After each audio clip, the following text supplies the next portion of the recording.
Goeiemôre en welkom by dag 4 van ons Epifanie reis. Vandag neem die evangelie ons nie na 'n heilige berg of 'n indrukwekkende tempel nie, maar na 'n troue, 'n fees, 'n plek van lag, wyn, musiek en mense wat saam vier.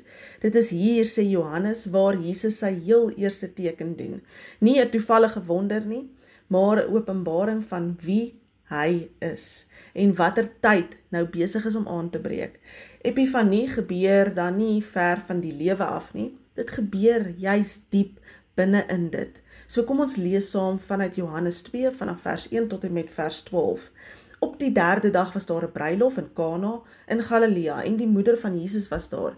Jesus en sy disippels is ook na die bruilof toe genooi. Toe die wyn opraak, sê Jesus se moeder vir hom: "Hulle het nie meer wyn nie."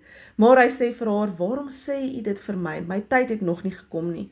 Sy moeder sê toe vir die kelners: "Wat hy ook al vir julle sê, moet julle doen." Daar het 6 klipkruike gestaan vir water wat die Jode by hulle reiniging gebruik het. Elkeen het tussen 19 en 100 liter gehou. Jesus sê toe vir die kelners: "Maak die kanne vol water." Hulle het dit tot bo vol gemaak. Toe sê hy vir hulle: "Skep nou daarvan uit en gaan gee dit vir die seremoniemeester." Hulle het dit gedoen en die seremoniemeester het nie eens geweet waar dit vandaan kom nie. Maar die kelners wat die water uitgeskep het geweet. Toe die seremoniemeester die water proe wat wyn geword het, roep hy die bruidegom en sê vir hom: "'n Mens sit gewoonlik eers die goeie wyn voor en as die mense goed gedrink het, die van swakker gehalte, maar jy het die goeie wyn tot nou toe teruggehou." Hierdie eerste wonderteken het Jesus in Kana in Galilea gedoen. Hy het daardeur sy heerlikheid laat blyk en sy disippels het tot geloof in hom gekom. Hierna het hy, sy moeder, sy broers en sy disippels na Kapernaum toe gegaan, maar hulle het nie baie lank daar gebly nie. Daar is min dinge wat 'n mens so vinnig laat onrustig raak soos wanneer iets belangriks opraak. Nie net wyn by 'n troue nie, maar jou hoop, krag, geduld en geloof. Daardie oomblik wanneer jy besef wat ons gehad het, is nie meer genoeg nie. In Kana gebeur presies dit. Die wyn raak op en in Johannes se wêreld is dit nie net 'n sosiale verleentheid nie. Dit is 'n teken. Iets het tot 'n einde gekom. En Johannes noem hierdie gebeurtenis 'n semeion, wat ons in die Grieks 'n teken noem. Semeion.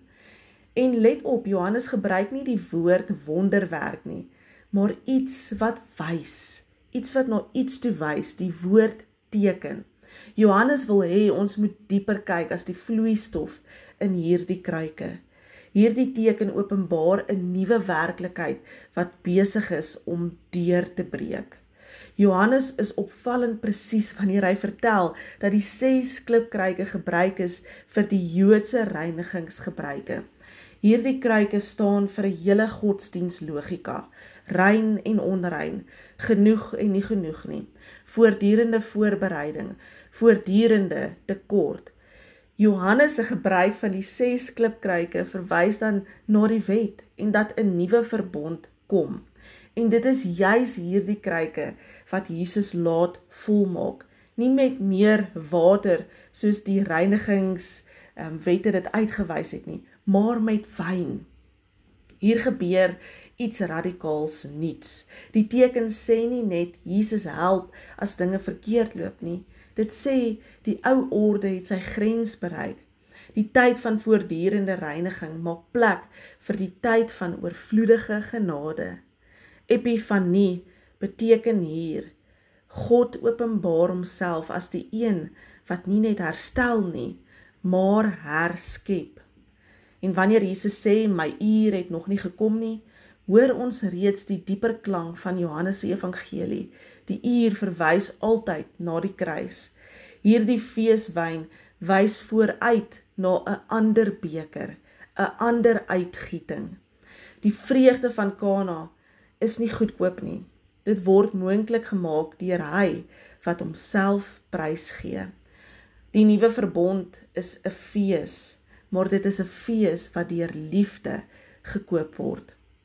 N.T. Wright skryf dan juist dat Johannes se evangelie gaan oor die nuwe skepping wat inbreek in die teenwoordige wêreld van nou.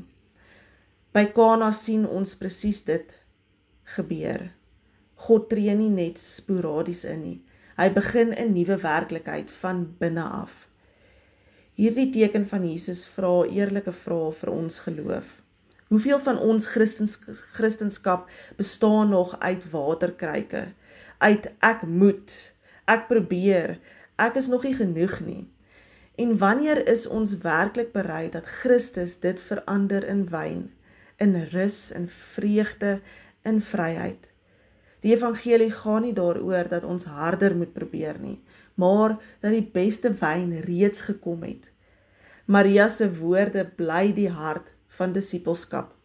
Doen wat hy vir julle sê, sonder dat ek die situasie wil beheer, sonder dat ek wil vra en alles wil verstaan.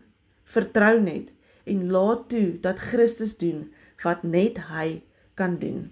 Soos 'n tafel wat eers niks op het nie, maar stadig vol raak met kos, mense en stories.